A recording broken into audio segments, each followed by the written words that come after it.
Senator Villanueva, and thereafter, Senate President Gatchalian. You may proceed, sir. You have 2 minutes. Thank you, Mr. President, Mr. Presiding Officer.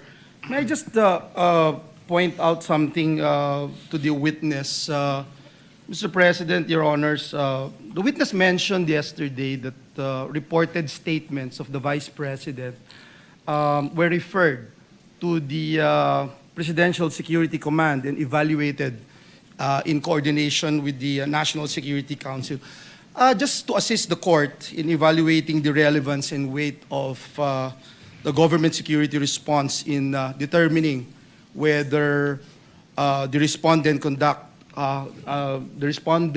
conduct constitutes an impeachable offense. May we know from the witness could the witness explain yung threats po ba, how threats against the President are ordinarily assessed by the government? Kasi dito yung lumalabas yung pag-weigh natin whether or not meron bang bigat yung threat o ito'y ordinaryong threat na nangyayari sa pang-araw-araw nating buhay. Specifically, Mr. Witness, what factors are taken into account in evaluating a reported threat and in determining appropriate measures? I can't answer on the part of the NSC or TNO because I'm not part of the institution. In your in your capacity as an In agent? my capacity, Yes. one of the consideration if it's a active threat, if it's the one giving the threat is capable of doing so.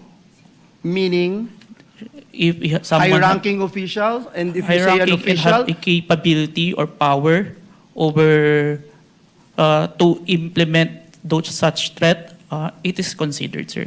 example, a mayor, perhaps? Would you say a high-ranking official? A congressman? Not- Or yung basihan po ng kanyang threat. Kunyari, ang threat ko, dadalhin kita doon sa buwan. Wala naman akong space shuttle. So, wala din pong bearing yon. Is that the correct assumption? Not only, sir, but also how it was delivered, sir.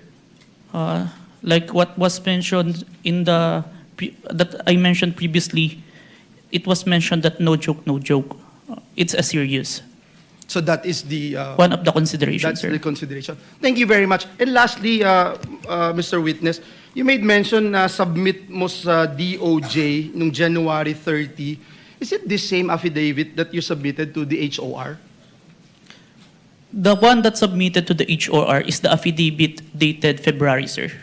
So that's the latest. Yes, sir, the one that complied with the requirements of the DOJ, sir. Thank you very much for that clarification. Thank you, Mr. President. Thank you, Senator Villanueva.